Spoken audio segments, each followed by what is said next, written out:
everyone. Welcome to the 253rd episode of Constructed Criticism.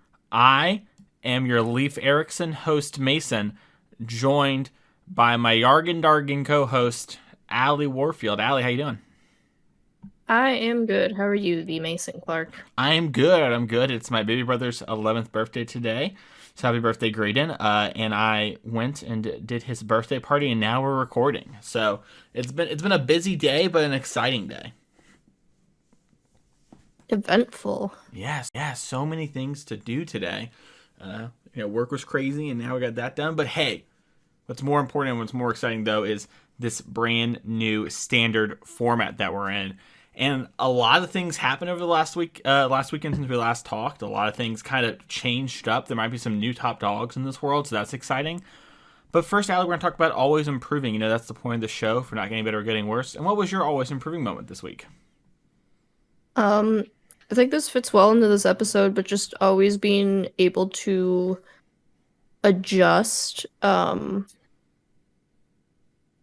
a new and developing metagame. I think standard, especially within like the first few weeks of a new set, a new standard, it gets kind of hectic really quickly and then switches around a bunch. And just being able to adapt to some of the new decks and play decks that I haven't even like heard of before. I didn't play Ultimatum deck before it won the SCG this previous weekend.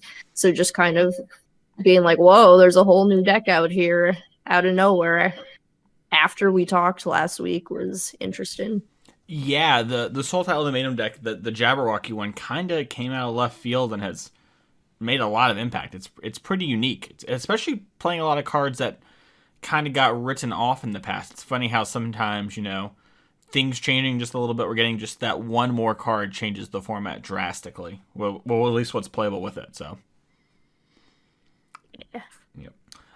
My always improving moment, continuing on my limited grind to be a limited guy. I've just continued to keep playing and learning, and I feel like I'm getting a lot better at not only just kind of instinctively knowing like good attacks and what could be in my opponent's deck. Like, that when you first start playing a limited format, there's always instinctively knowing like good attacks and what could be in my opponent's deck. Like, that when you first start playing a limited format, there's always that like, oh yeah, this is that combat trick, or there's this, or there's that weird card. And I feel like I've gotten pretty good at like knowing what my opponent could have most of the time within reason, Sometimes you get blown out by the double rares, but that happens. But getting a much better, like, I would say footing on the format. I feel like I have a pretty good like base understanding of everything now, and I'm not getting too surprised. I'm like, oh yeah, it was Demon Bolts. That makes a lot of sense with how things are playing. Not really surprised by that. So no bamboozle. No bamboozles. I'm not being boozled at all. That's not true. I did get got by like a double mythic situation, but I just didn't expect him to have Goldspan Dragon into Goldspan Dragon. That's on me, really. I don't know who else to blame. Jesus. So I should have saw that coming. Hallelujah, help, I'm bleeding gems. Any questions? And if you've been checked out of the Magic community, you probably didn't hear today, but Uro has been banned, but we don't know how much it's been banned, and it hasn't happened yet. It's going to happen in 4 days, if it looks like from the tweet, and it's going to be at least historic, pioneer, and modern, and they're talking about banning it for legacy. So we had a very transparent thing where they're like, hey, listen, we're locked in on these 3 formats getting Uro banned in, and we're having serious conversations about a 4th. We're selling this product that has Uro, so we're letting you know that on Monday it's getting banned in 3 of the 4 formats. So if you're going to buy this product this Friday, just know that's going to happen. And so, hey, big props to WotC. I love that. I think that's a great way to do it, especially when you're going to sell a card, because they very easily could have been like, oh, we weren't sure, even though they just know that's going to happen. And so, hey, big props to WotC. I love that. I think that's a great way to do it, especially when you're going to sell a card, because they very easily could have been like, oh, we weren't sure, even though, they're pretty sure they're going to ban that card in a lot of those formats. So the question we got asked by a couple people was, what do you think this is going to cause to happen in those formats? And Allie, I thought we could spend just a couple minutes talking about each of those 3 formats, starting with your favorite historic. One last thing before I hand it back over to you, I did forget to mention, is that they said they're considering lots of changes. So it might be that this coming Monday is the biggest ban list shakeup since when I guess it was Zendikar came out and they banned like 3 cards in like 3 different formats. So we might see huge shakeups. There might be more than just Uro, but what we do know for sure is that historic, pioneer, and modern, no more Uro, which is a blessing. So Allie, what do you think about historic to start things off?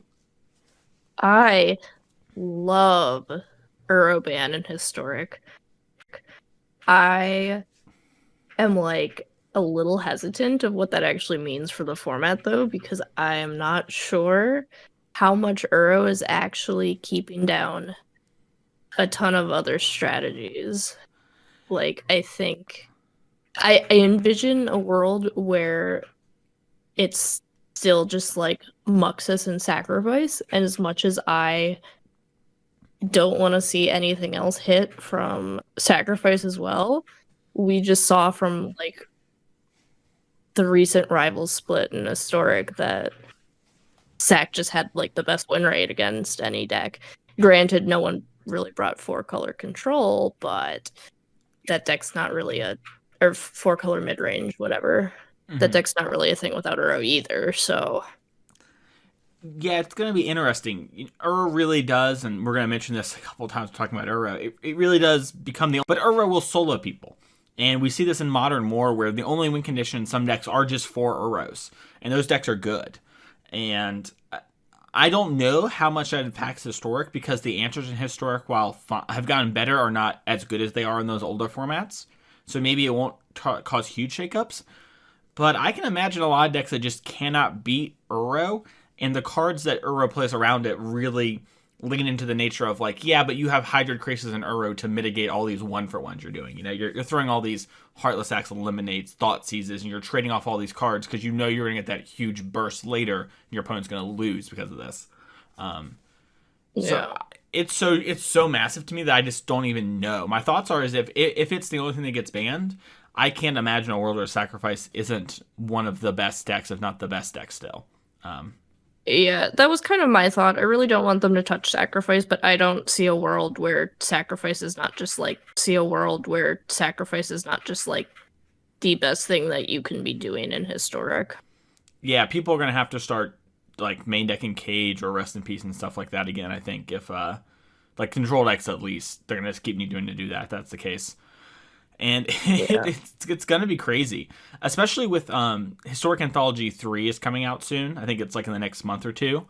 So I'm so excited. Yeah, I could actually see where maybe they just hit Uro and they write something like, yeah, we know Sacrifice decks are really good. We want to see if maybe Uro is, because I could see where Uro decks are pushing out decks that maybe could be bad matchups for Sacrifice. Sacrifice would probably still have so many good ones that wouldn't matter. But, like, you know, another threat, because I really do feel like the Sultai Sacrifice matchup was fairly even. And when the two best decks are fairly even, that's good for gameplay or whatever, and fun, I guess. But it really does put a lot of pressure on other decks to perform, and Sultai pushes out a lot of decks that could beat Sacrifice or have a shot. Now, will those decks perform? I don't know. But they might. We have to kind of wait to see. I don't know. It is scary, though. I could see a Devil ban, honestly. Yeah, if they ban Devil, they definitely need to do something about Muxus too, because then that just runs over the full format. Yeah, that's true. That's true. Yeah, I could definitely see Devil gone, Muxus gone, Uro gone, and just be like, hey, look, new historic format. They're not even banned. I guess that's the thing, right?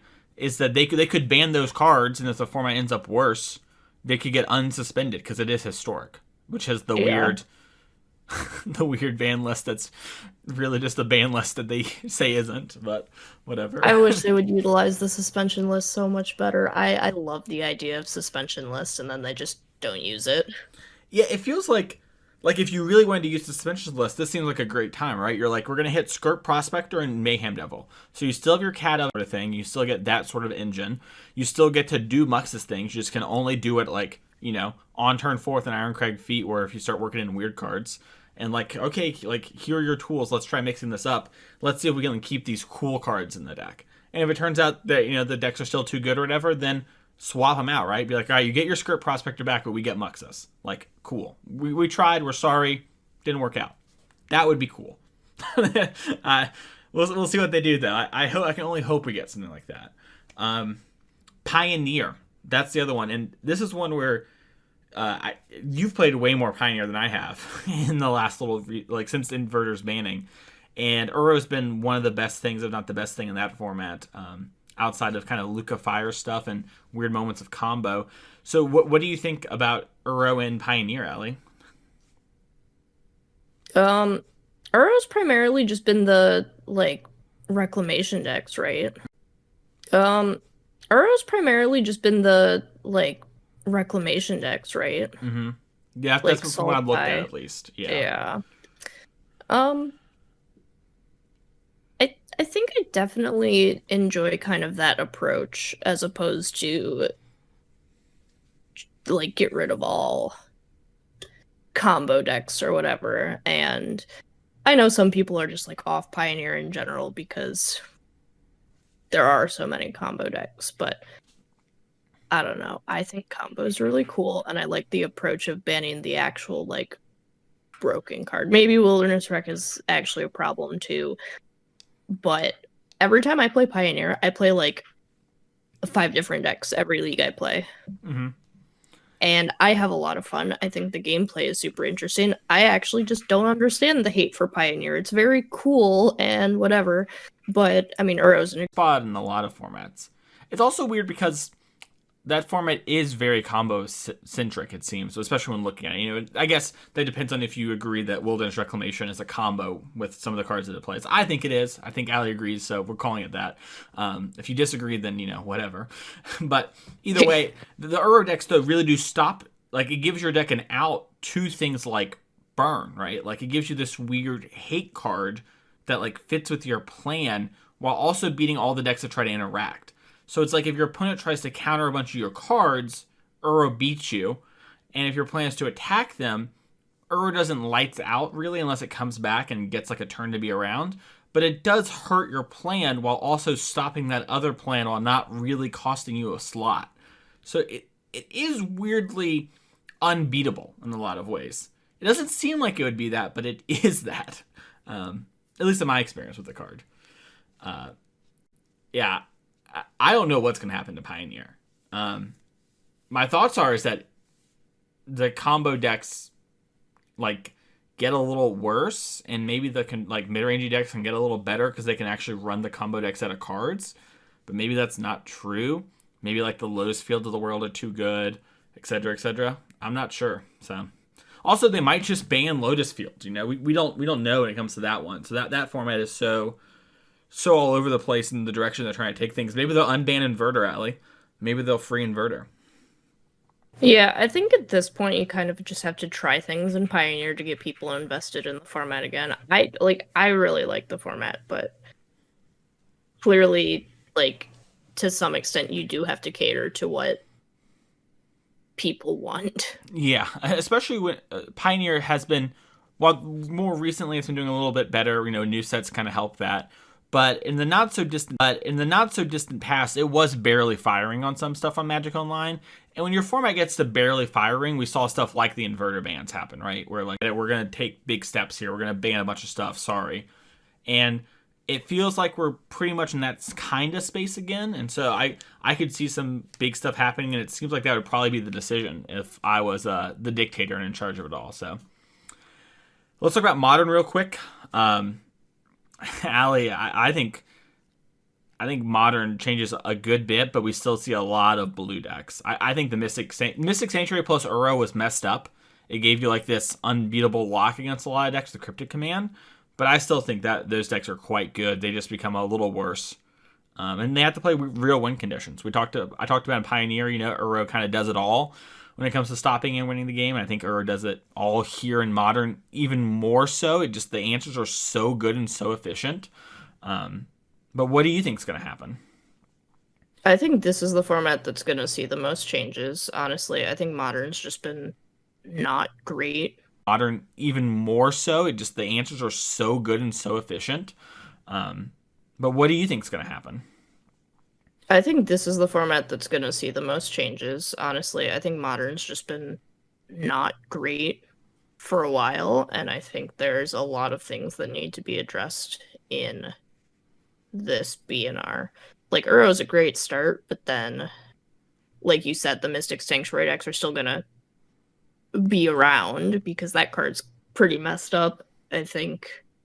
Yeah, I think Uro takes a lot of the heat from Mystic Sanctuary. I don't know if you've seen the meme where like the knight's on top of the princess and he takes all the arrows, you know? That's how I feel Uro is from Mystic Sanctuary. Like a lot of people just don't get that like no, it's the queen. She's the like she's one of the big problems with it, but he's taking all the fire. Yeah, I could see that. Honestly, like if someone set the line at 4.5 on rules change until they figure out how to change the rules to make it work the way they want, or they change the rules and they make it so we can't cascade into Valky anymore, because the cascade into Valky stuff is just so it's like Hogak Summer. It's truly unbeatable. It is the best thing to do in the format by a lot, and if you're not doing it, you're doing it wrong. It's just that simple. I'm also sick of these Tibble trickery decks. Yeah, I'm so sick of them. Yeah, we haven't even have. It's weird because the format moved past them so quickly, right? Like we found out this other thing's even more powerful than that. So it might be that we see Tibalt Trickery also go, which would be that would be a bit surprising to me if that goes and things like Mystic Sanctuary don't. But I could see them hitting all of these things, and like maybe they'd even hit Field of the Dead. Who knows? Like really where they want to take it. As cool as like people love their like blue soup nonsense decks, it has gotten to a point where it feels like you can almost take game actions at random and you just run away with the game and nothing else can compete to you because your cards are just on such a different fundamental power level than your opponents. It's just absurd. Yeah, it definitely you definitely hit game points with Uro's Sanctuary Cryptic where it just doesn't matter what your other cards are.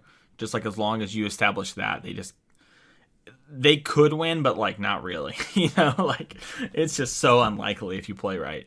It's absurd. My brief foray into Modern when they gave the Mythic tokens showed that very quickly. It was like, oh, I just literally play every game towards getting like this set up, and my opponents just can't win.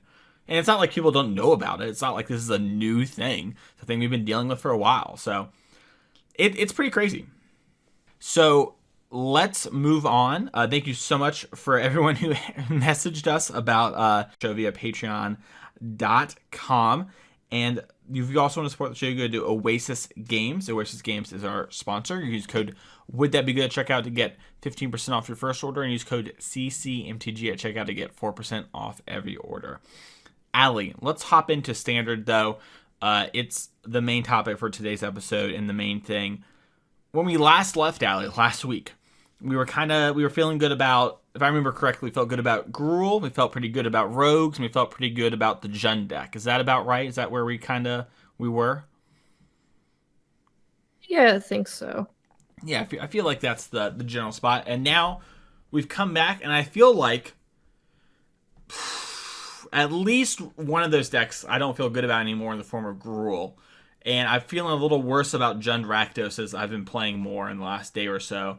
So I think we should just start with Gruul. Allie, I would go as far as to say that Gruul has to take drastic... Naya version of Gruul Adventures got second in the Moto Standard Challenge this past weekend.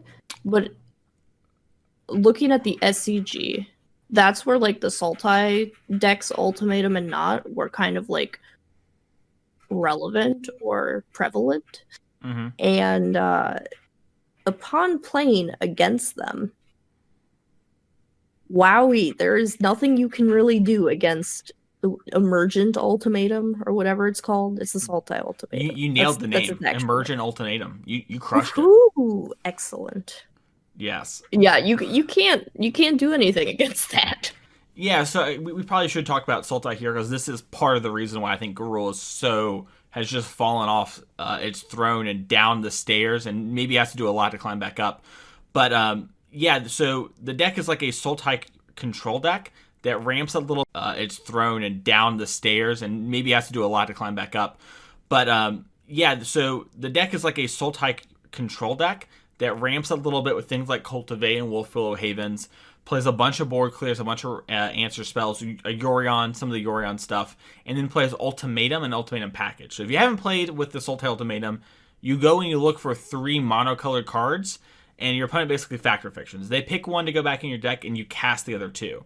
So there are a lot of piles that they can get, but like the common one that just beats Gruul almost every time is if you get a Vorinclex, a Cura Best of Sea Gods, and Alderon's Epiphany, sorry about that. You basically always get another turn against them, and typically they can't win if they ever leave the other two pieces around because you just have other stuff that works with that. And it's just such a backbreaking thing. If they take Vorinclex plus Cura Best of Sea God, you actually get both chapters of the saga, so it will tap their whole team down and won't get to untap. So you won't have a turn. And that has been really strong. And then in matchups and points where you don't need to like buy time or whatever, if you get the Epiphany, the Vorinclex, and a Valky, you can cast Valky on the back half and you get a big Tybalt with a bunch of loyalty and you can ultimate it. And so that also wins the game normally on the spot. And so it has all these different things. And that's before you do things like, oh, I want Extinction Event, Shadows Verdict, Epiphany, right? And it's like, all right, I'm going to cast these Wraths and kill everything. Or like, I want this card draw spell, you know? There's so many different things you can do, and they utterly crush the Gruul deck, and you're really good at keeping them back far enough to where they can't kill you. And I think the best comparison I've heard is the Teamer decks, in theory, were there to beat the Gruul deck, right, Allie? Like, you play Teamer Ultimatum, you hit a bunch of stuff, and the Gruul deck cannot come back. You've just overwhelmed them with cards and presence, and sometimes you got them with the Terror of the Peaks. The Sultai deck never misses. It never has 4 lands and a Beanstalk Giant. It never hits in a Beanstalk Giant. It never hits like a Brazen Borrower and a couple lands and a Bonecrusher Giant. It always hits the things you want because you build your packages that way.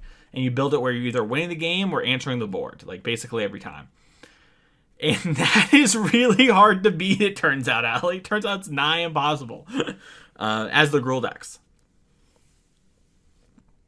So, yeah, I've played just like both sides of those, and I still think the Gruul deck is fundamentally powerful, but when you're facing down something like that with like infinite board wipes or just like no way to actually interact with or stop the ultimatum at all, you end up just losing the game because you just can't interact or come back from that.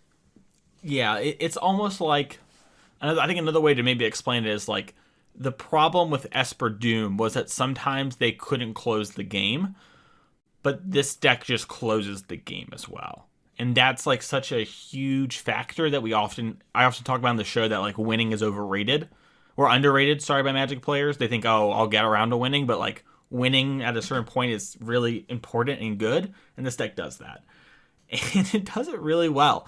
The more I've played this deck, I definitely think it's beatable. I think it has a real rogues problem, and I think we'll get to a healthy churn. But right now, I think Gruul decks need to do stuff like play Rolling Vortex, because the Ultimatum does cast the cards, so they will get nugged for 5, so you can do something like that as a way to hurt them. Or maybe you have to play a little wet Gruul, Alley. You gotta, splash an island, play some pathways, and get some negates in your board. But if you're going to play a tournament this weekend and your plans to play a Gruul deck, you need to do something, because it is, like Alice said, so hard to win with all those answers. What do you think about that idea, though, Allie? The Rolling Vortex at first, which, in case you don't know at home, it does a damage on each player's upkeep to that player, and if a player casts a spell without paying mana, that player takes 5 damage. So it would 10 them if you ultimatumed, since you do have to cast the spells. What do you think about that one? What do you think about splashing negating Gruul instead of Naya cards? I always forget that Rolling Vortex has more text. Oh yeah, it also stops life gain, right? Like you can spend mana. I forget that it did that too. Yeah, I think I actually like that a lot, especially if you have like, it's not legendary, right? You can have multiple in play. Oh, you can have 2. I've done it in Vintage, Allie. A little nice Force of Will, help me. You can have 2. Yeah, I think if you're looking at something like that, you can just play straight up Gruul again, so you can keep playing your Goldspan Dragons, because I think that card's just like one of the best cards in the set. Mm-hmm. The new set. I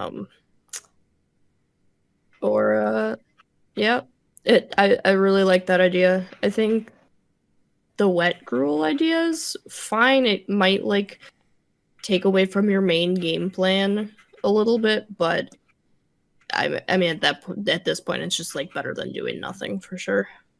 Yeah, I think you have to pick something. I don't know if the negate plan's good enough, but I know you can sideboard an island for your Fable Passages, and I think you could play enough pathways where it's fine in the main deck.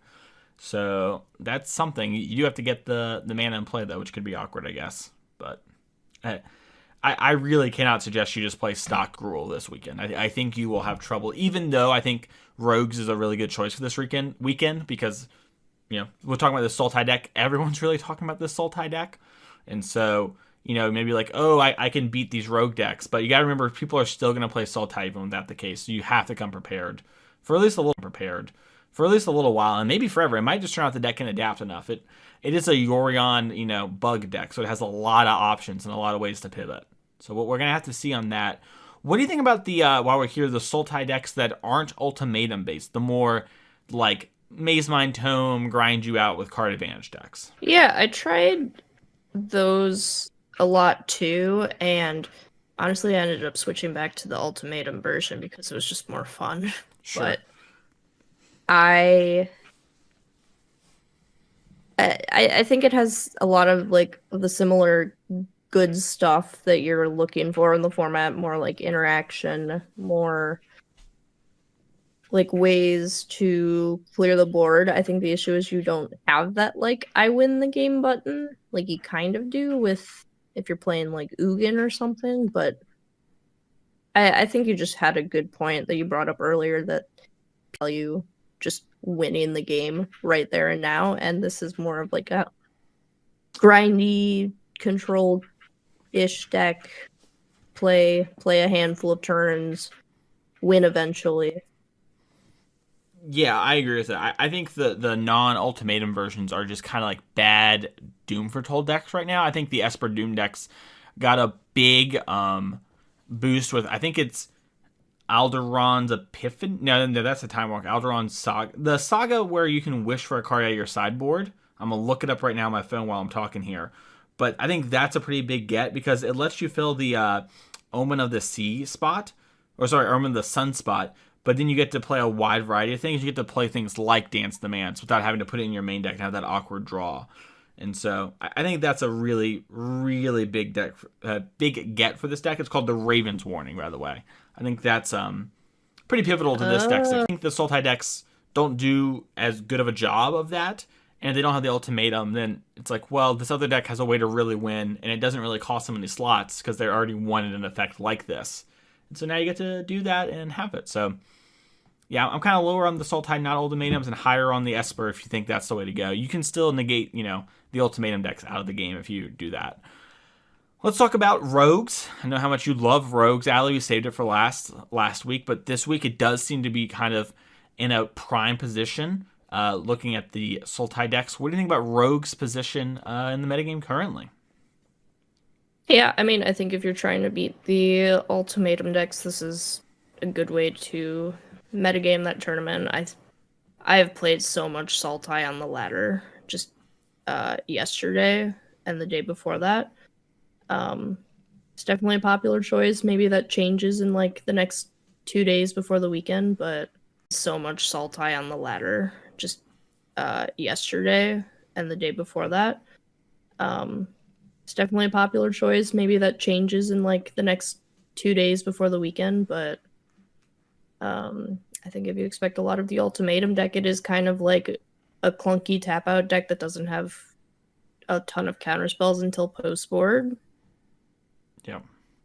Yeah, I agree. I think I think the biggest thing to remember about that matchup as like thinking about like why would you play Rogues in this, because we mentioned them a lot of answers like board wipes and stuff, is that they do need to resolve some of their bigger spells to actually win. They don't have a way to grind you out forever like the mid-rangey builds do and the Esper decks do. So your Into the Stories will actually catch you up given time. And so as long as you're able to counter the ultimatums and keep the Klexes and the Cure Best to Sea Gods off the board, you're actually kind of just fine. The time walks don't really beat you. That's not good enough against you. So the matchup is just really hard for them. You have all these hard answers for what they're trying to do, and they are expensive what they're trying to do, at least game one. And so while you do have a Cosima problem post-board that you have to figure out and deal with, but you can always drown in the like that when it comes down. So Drown Lock solves all your problems, and Rogues looks to be in a pretty solid place. It does have a problem with the deck I'm going to segue to right now, Allie, and this is one I know you're a pretty big fan of. I played a good bit of it for the Standard Challenge, and I played the Rakdos version for the SCG this past weekend, and that's the Rakdos mid-range decks and the Jund variant playing Corvald that we kind of mentioned a little bit last week. And Allie, let's start with the Jund build, since I think that was one that people haven't talked as much about. What do you think about that one, as it did win the SCG last weekend? I think I'm more of a fan of the Jund version. I think the main deck is really similar to the Rakdos version, just has like the pathways. I guess one was already in there for the green, but the black green one is very helpful to that as well. Obviously we like to see a little rogues when we play this, but I think it's also pretty good against like the aggro decks too. I haven't played much against the Sultai Ultimatum deck, but yeah, I don't think I'm informed enough on that matchup specifically to have like a concrete opinion, but I can definitely see a world where you're kind of like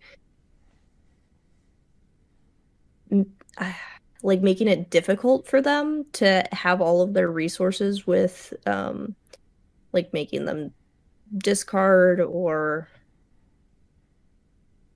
just kind of like putting that pressure on them at the same time. Like maybe they don't get to turn 7 to actually do something, but Yeah, I've played the matchup a little bit from both sides. to turn 7 to actually do something, but Yeah, I've played the matchup a little bit from both sides, and I've talked about it a bit. So I think the Jund deck is slightly less favored. I think the Sultai deck does have that win combination, and its combination of win cards I think is actually stronger against Jund than it is Gruul, because you don't have something like Ember Cleave to like catch you back up or to steal the win. Like if you fall behind like that, it's really hard for you to catch back up since they have so many advantage cards. And the card Vorinclex is actually really good against your Corvalds, your Emberstorm Dragons, your Crone Wars, things like that, that are your kind of catch-up mechanics, no longer work once you have the Vorinclex. So it becomes very hard because it's like, okay, I have to give you like Valky and Time Walk because I can't actually beat a Vorinclex. This is a real problem most likely. And then at that point, it's like, okay, I'm giving you 2 turns with this Planeswalker that draws a lot of cards and takes over the game. So it's a real pincer.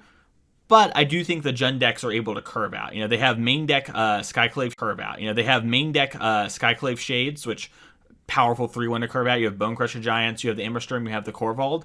And so I think it's kind of one of those matchups where it's like 45-55 type thing, where it's slightly favored Sultai. They're going to win more of the time. Their game plan is stronger, but it is not so big fan of this Jund deck after playing it a little bit for these last couple of days and playing in a bunch of the standard challenges. Allie, I'm going to kind of segue us into Rakdos here. I'm going to lead the charge on the Rakdos thing because I did it on Twitter a little bit, and I'm curious what your thoughts are on this. Over the weekend, Allie, we saw a lot of people playing Rakdos in the SCG qualifiers. We saw Philippa 6-0, and then a bunch of people took her list and started playing it. And I have one big problem with all these decks. They're all Kroxa decks, which I think is great. I think Kroxa is actually a fine way to go. I don't think it's as strong as Corvald, but I think it's a reasonable strategy and has its perks in areas like Is It Tempo and Rogues and things like that, where you get much stronger points there. I don't think you need the points in those matchups right now or in general, but you do have those, and Rogues was looking pretty good going to the weekend, so I think it was a great choice for that. But all the decks cut the cards that enable those cards. I saw 2 to 3 Mire Tritons all weekend. I saw 2 to 3 Timurit Calls the Dead all weekend. And we all were a Kroxa deck, and we're just making it harder for us to Kroxa. So I played it on the weekend. I was fairly happy with my choice. I don't think it was the best choice. I knew of a Sultai Ultimatum deck, and I should have worked on it to make it a little bit better for the weekend and for Sunday. I think it was the right choice ultimately looking back on it. But I put 4 Mire Tritons, 4 Timurit Calls the Dead, and it became kind of a meme in our Discord where the having the Mire Trident was pivotal in so many different moments. So it's like, I won the race because of the 2 life in the blocker, or my Timurit Calls the Dead, I kept like milling into those so I didn't have to exile my Kroxas to get the bodies, and you want the zombie bodies. And so I think if you play Rakdos, I cannot suggest highly enough that you should play 4 Mire Tridents, 4 Timurit Calls the Dead if you're a 4 Kroxa build. Since your deck revolves around Kroxa, those cards find Kroxa and enable Kroxa. and you want to go Meyer, Timuret, Croxa on 4, that curve is very hard for any deck in Croxa on 4. That curve is very hard for any deck in Standard to beat. That's my rant. What do you think? No, I absolutely agree. I saw a bunch of those lists, and like I know a handful of the Jund lists are still playing Croxa, but like if you're not playing those cards, like Croxa's fine as like a one or two of you're not playing for Croxa in these lists without the Mire Tritons or without the Tiamat Calls the Dead. It's just like you can't consistently enable that. And in those decks that you're not doing that and you're trying to enable it, Croxa being like the two of makes it like the two or one of is just kind of like, oh, this is like a good card that can like come back and be recursive or can be your edge against rogues, or it is just like a powerful spell for later against like spot removal or something. It's not, that's not your main goal if you're not playing the Tiamat like Calls the Deads and the Myrian four of those four Croxa. Yeah, you need to enable your cards, and the plan of like I'm gonna play Magic, and over the course of playing Magic, I will fuel my Croxas and things. Works if everyone's playing fair, right? Or if you're playing against rogues, like that sort of playing can work out. But cards like the Great Hinge, Embercleave, Ultimatum, these are not fair cards. These are not cards that play by those normal rules. And so it's really hard to lean on those. And while I could see why there was so much success with it, and I think we're talking about 3 or 4 cards here. So hey, a lot of the time these things aren't gonna work out fine. I totally see how it happened, but cannot suggest highly enough. Play our enabling cards when we're trying to enable a certain card. And if we're not going to move that way, I think that's fine. But yeah, I agree. I actually took my Croxes and put them in my sideboard alley of Jund. And I put some more removal in my main deck. Just because I was like, well, these Croxes are so in the Jund deck. And it's nice in the Jund deck. And it's nice to have like a powerful card, but I can bring those in against rogues in the matchups where I want them. And I'd much rather have a card like Heartless Act, or I'm experimenting with different things there. But, just cards like that, where things I can be more answering the board and have a way to catch back up if my opponent does start to pull ahead. So, Yeah, that makes sense. yeah. I think that sort of stuff, very easy to do, not the end of the world. But also, it was driving me crazy. I was just, everywhere I would look on Twitter, there was 2 to 3 Mire Tridents.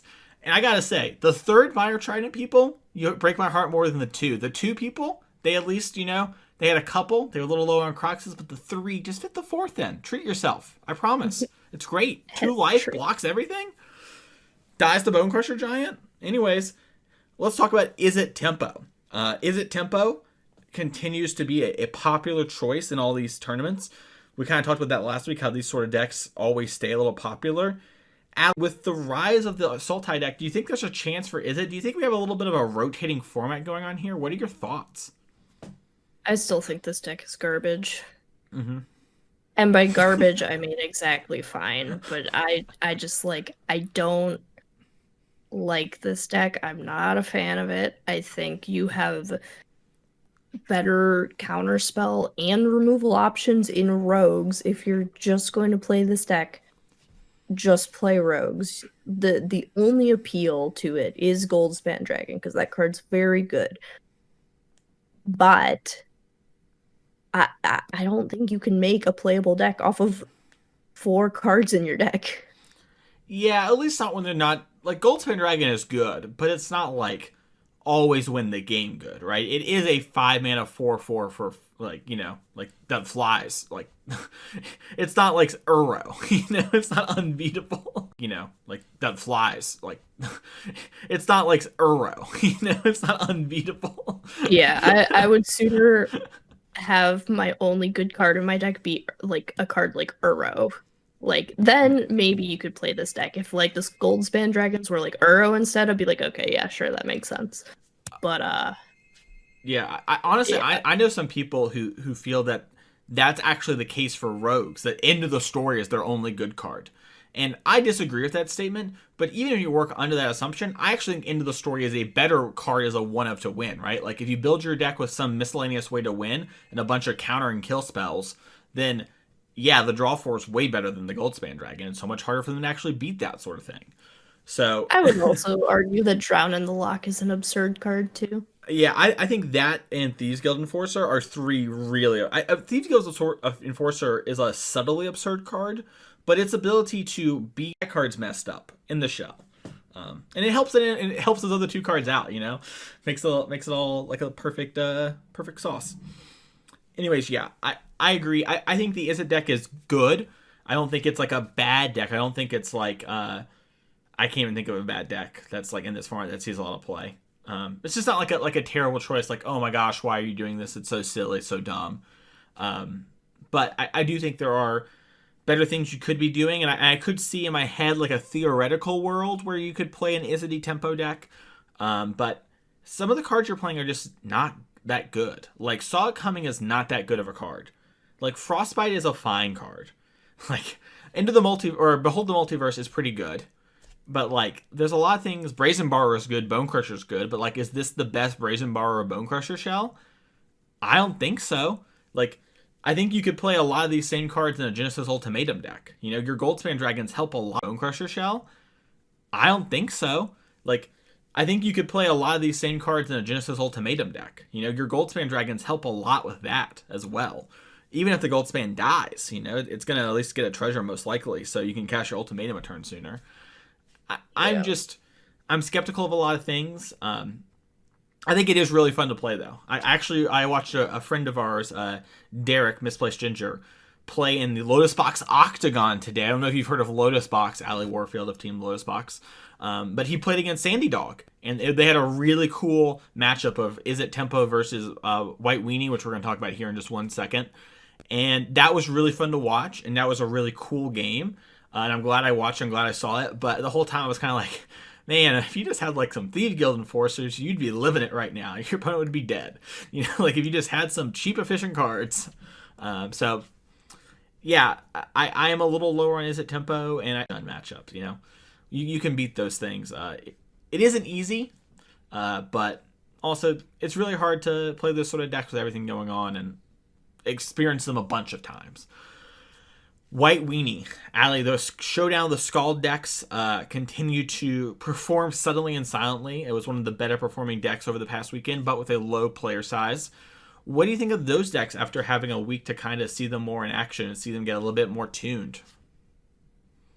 I actually still like these decks. I've seen a couple of like the actual just like mono white decks not splashing for Scald, and I think that's really bad. But Yeah, I don't um like that. yeah, I think that's just actively bad, but I think Scald is kind of just an absurd magic card, and I think it actually fits really well in this mono white deck. Yeah, we talked about it a bit ad nauseum last week on how efficient it is, but it really can't be understated. And I think kind of what maybe the ultimate or the final version of this deck looks like. I've seen a bit more of a Boros build recently. I don't know if you've seen that, where they play more red cards than just Scald, so they have some Embercleaves, Robbers of the Rich. That's actually what Sandy Dog. Sandy Dog had some Robbers in his deck and a couple red Cyborg cards, and I think that Oh, I maybe something like love that's good. Robber. Yeah, the Robber of the Rich gives you just even another way to keep up with these cards, right? Which is kind of sick because your deck does deploy your hand really quickly. So I think there's a lot of room to develop these decks, a lot of space still to explore, which is interesting. Um, Given like how it's an aggressive deck, and normally we can figure those things out a little quicker than we could like a mid range deck or whatever. But I do think there's still some room, and I think it's kind of like Izzet, where I think it's a good deck, it's a fine deck, but I do think it is just not the right place right now, and you could do well with it, but it's going to be a little bit harder than some of these other decks. Yep, I agree. I don't have a ton of. It'd be a little bit harder than some of these other decks. Yep, I agree. I don't have a ton of input on this deck because I haven't really played it, but conceptually, I think it's almost there again. This week for Card Kingdom are both the place where we write. I wrote all about Showdown of the Scald and the random aggressive decks, along with the Rune deck, which we're not going to talk about here today. Allie, what deck would you play in a standard tournament for this weekend? You got the split coming up here soon. So where's your head at? Where are you eyeballing? What are you thinking? I like the Sultai Ultimatum deck, and I also like Jund. I'm Jund. probably leading more towards Sultai right now. No wet gruel. I can't get you on some moist gruel, damp gruel, towelette Nope. gruel. I still think like a version of Gruel is still But you gotta try some stuff. Uh, I think I'm roguing it up or sultaning it up.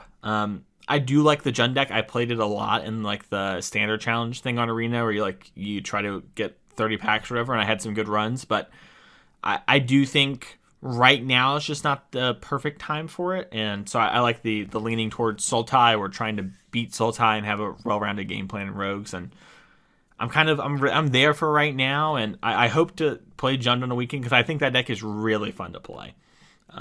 And it's really good too, despite everything I just said right there. It's not like it's terrible, which is something that's lost, by the way. I feel like we leave here, I feel like if you don't say you'd play a deck, people think it's terrible, and sometimes it's like, nah, I just don't think it's the weekend for it, or I don't think it's the time for it. It's not like it's terrible. We don't hate you for playing it. I hate you for playing one Mire Trident. If I find out a listener of ours played one Mire Trident in their Rakdos deck, I'll do everything in my power to remove the RSS feed from them. One Mire Trident? One? Come on, have some respect. 0-4. That's where I'm at. Thank you all so much for listening to this week's episode of Constructed Criticism, the Mire Triton Rant episode. If you want to find us, Allie, where can they find you? Twitter at Mythic Meebo or twitch.tv/Mythic_Meebo. I also write at Card Kingdom with D. Mason Clark. That's me. That's right. You can find me every Thursday on Card Kingdom and Allie every Friday at Card Kingdom. This week I write about Showdown. Allie, you're writing about Modern. Is that right? Yeah, how to get back into Modern. Exciting. So go check out those articles. And I'm sure we'll both be writing about the brand new worlds post Uro next week. I'm sure that will be our articles or something along those lines. Spoilers. And if you want to find me, you can find me at Mason E. Clark on Twitter or something along those lines. Spoilers. And if you want to find me, you can find me at Mason E. Clark on Twitter, and you can find me on YouTube at Mason Clark. You'll find me there. And I got my computer back this whole time, Allie. Listeners haven't known, but for 2 months, I have not had my nice computer, the one that I bought mid-quarantine, that can do it all, that can edit videos. And I have all these ideas for content. I have all these sweet things. I talked about it a little bit last week, and I have the computer back now. And I'm very excited to get back on the grind, get back to streaming, getting to kind of do that kind of sort of thing. Because I haven't got to do it, and I've wanted to for this whole time. So I'm really itching and ready to go. Yeah. Clicks, give me clicks. All right, we'll see you all next week for another episode of Constructed Criticism.